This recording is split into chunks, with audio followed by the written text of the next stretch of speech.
تركتم لنا يا حكام العار؟ ماذا تركتم لنا غير الدمار؟ قدس مغتصبة، سبتة ومليليا سليبتان، جولان سبية وعراق جريح، وبضع أسطر من تحريف تاريخ، ووطن عربي كسيح. ماذا تركتم لنا يا حكام العار؟ من نصبكم أسياد؟ من نصبكم أسيادا استعبدتمونا وقد ولدنا أحرار؟ من نصبكم أسيادا يا ولاة الغرب يا بقايا الاستعمار؟ من بدل التاريخ؟ من غير العنوان؟ من زاد الجرح فينا؟ من مزق السودان؟ من قسم الوطن العربي إلى أوطان؟ أخبرنا ويكيليكس أنكم أحقر من جواسيس عملاء، لا دين لكم ولا انتماء، فلا طاعة لكم بعد اليوم ولا.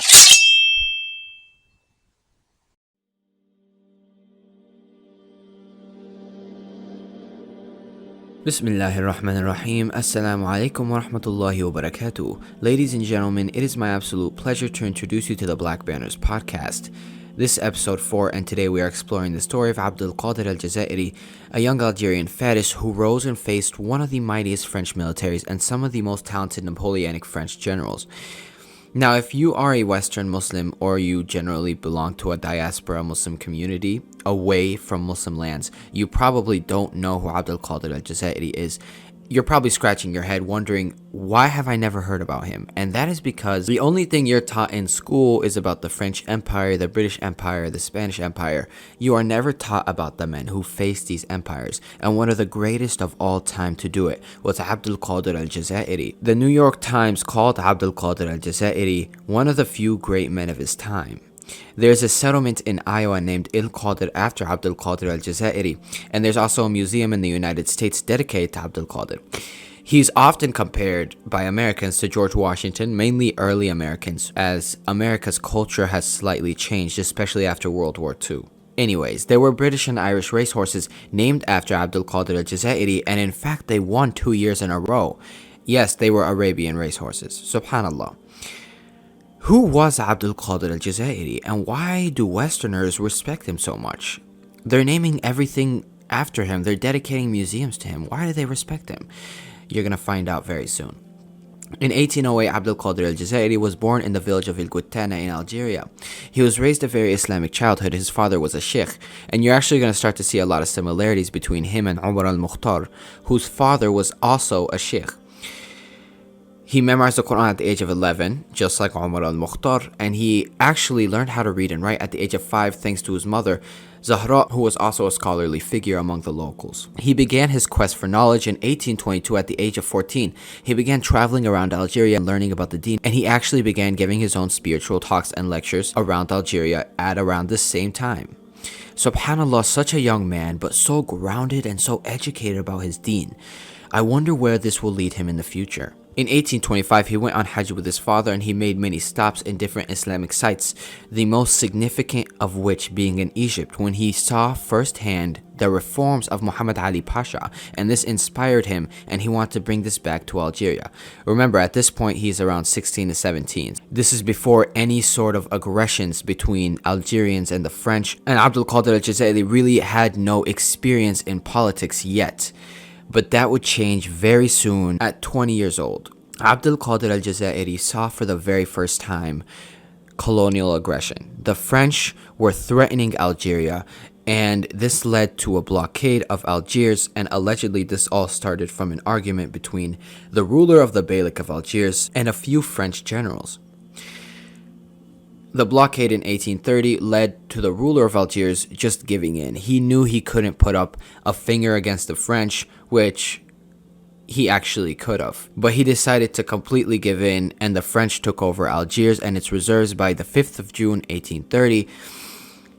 34,000 Frenchmen held Algiers and a few coastal settlements in Algeria. The people needed a real leader. They needed somebody who's going to put his foot down, raise his voice, and raise his sword against the French. Someone who's not going to be scared and intimidated. They need somebody to at least try. The father of Abdelkader, Muhyiddin al-Hassani, talked to the Moroccan Sultan to get him to send over some support, and the Moroccan Sultan sent over 5,000 warriors who ended up supporting the cause, but this was consequential for the Moroccan Sultan, as the French took away his power because of his help to Abdelkader al-Jazairi and his father by March of 1832. But the Algerians still needed a leader. It's 1832, it's starting to get a little late. The French are pressing down on them and they just took over their capital city. And 34,000 French colonial soldiers were in their country. They needed somebody desperately. They came to Muhyiddin al-Hassani, the father of Abdelkader al-Jazairi, and they asked him to be a commander. He hesitated. He was old and he didn't exactly think he would be a proper fit to lead the resistance at this point in time against such a giant threat. Eventually he refused because of his old age, but they realized the potential of his son, Abdelkader al-Jazairi, and so they asked him, can we take your son as our leader instead? He eventually approved, and so they took him to take bay'ah in Masjid al-Mu'askar in Algeria. And on that day of his acceptance, his father asked him, how shall you lead? Abdelkader al-Jazairi said, with equality and fairness as Allah the Most High has ordered upon us. I will carry the Quran in one hand and the metal stick in the other, and I'll follow the path of the Quran and the Sunnah of the Rasul sallallahu alaihi wasallam.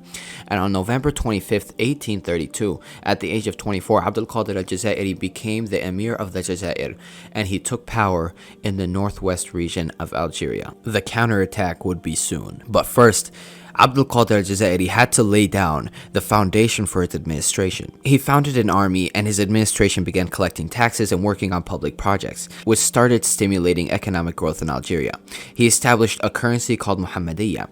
He rejected the role of Sultan and he decided to place scholars in places of power and gave them authority to make decisions. Subhanallah, this is something that modern Muslim leaders really need to take notes right here.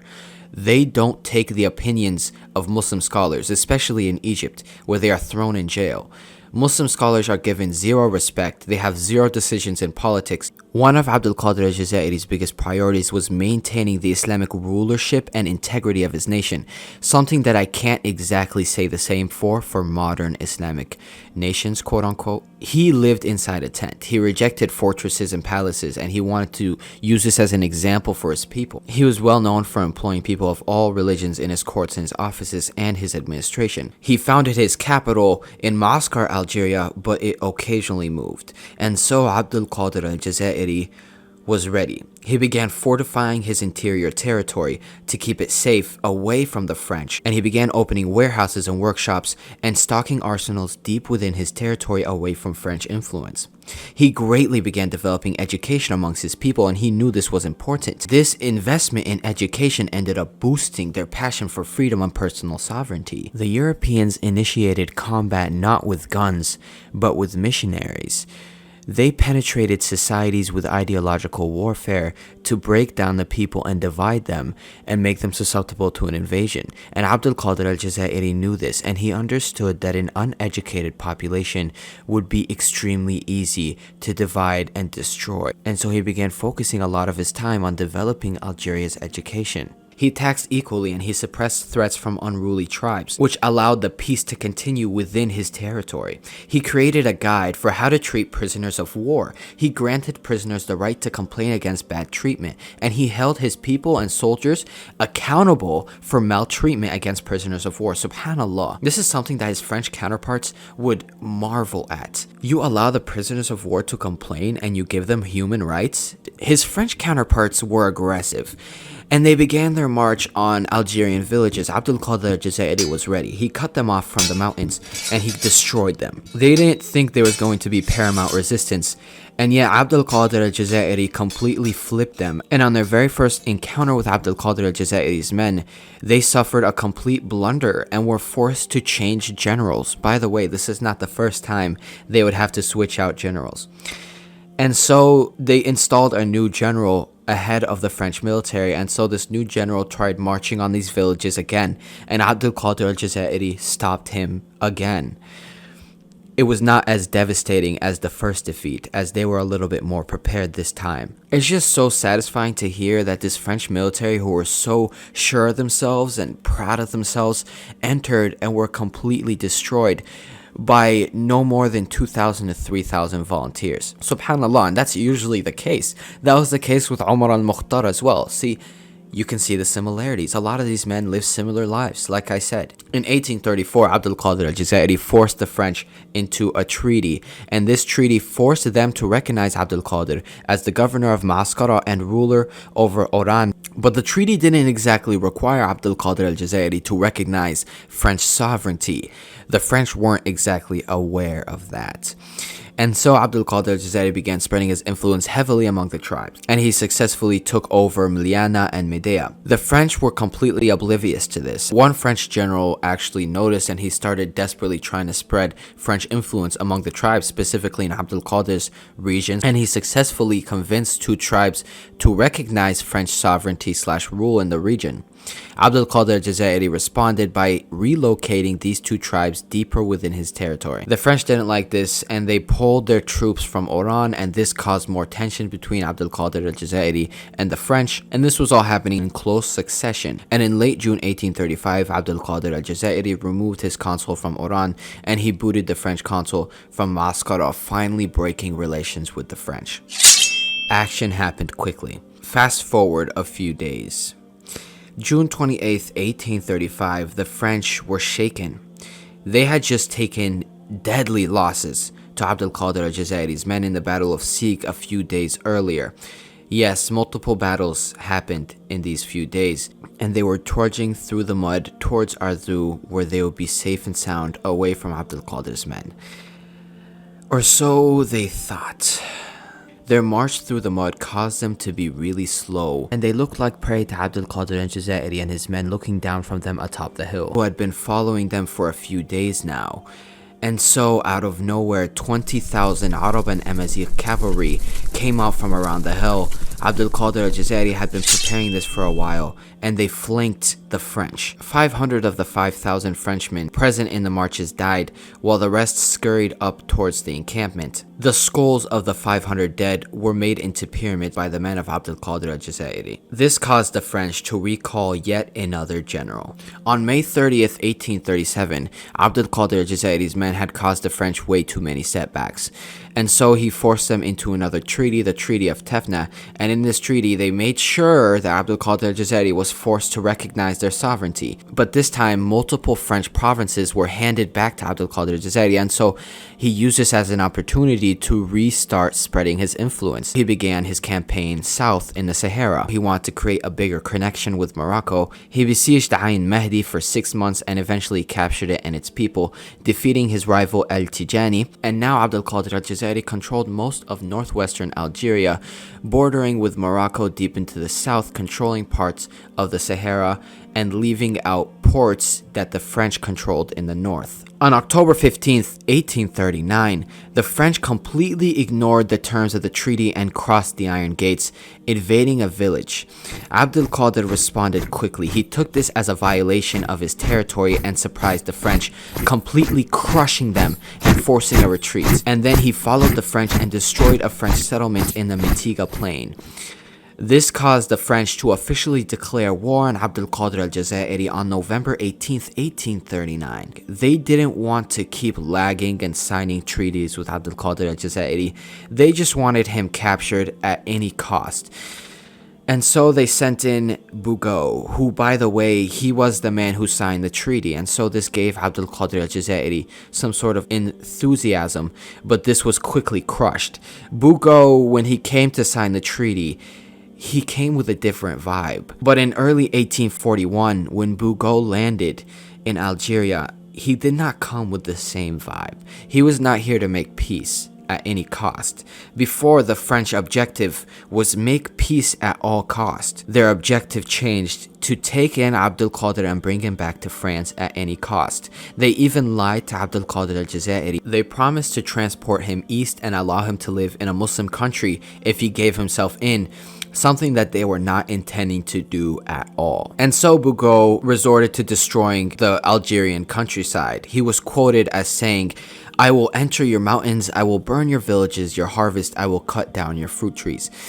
And that he did. He began burning down Algeria. Again, scorched earth tactics. This is usually what colonialists use to completely subdue their enemy and force them on their knees. Late 1941, Abdelkader al-Jazairi was taking heavy losses to the French, literally because they were burning down everything. You can't not take heavy losses at that point. They were deep inside his territory and burning his fortresses, and they destroyed his main fortress in Mascara, forcing Abdelkader al-Jazairi on his feet and on the run. And so now he was constantly living on the move, as well as his communication with Morocco had been severed, as the French had now control over the Moroccan Sultan. But this did not deter Abdelkader al-Jazairi just yet, and he somehow ended up making it to Morocco. The Moroccan Sultan really couldn't do anything, and he was forced to stop Abdelkader and hold him down in Morocco. But Abdelkader ended up escaping and making it back into Algeria, attacking a French outpost, and then penetrating deep into Algeria while being chased by French columns. In July of 1846, Abdelkader was back in Morocco, and so he went from Algeria to Morocco, back to Algeria, back to Morocco.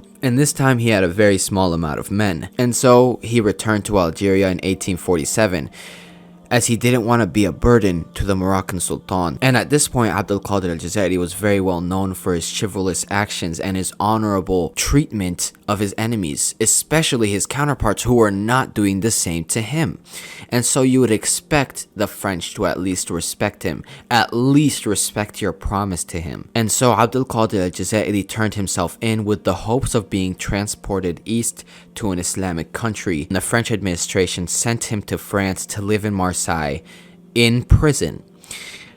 Subhanallah, this did not turn out to be all that bad. And so Abdelkader al-Jazairi in 1948 was in prison in Marseille, where all of his guards eventually converted to Islam, subhanallah. In fact, a lot of the people in France who interacted with Abdelkader al-Jazairi and his family ended up converting to Islam just by witnessing his honorable actions, and just his taqwa is so high, his iman is so high, it makes you look at this man and wonder, what is this man doing in his life that I'm not?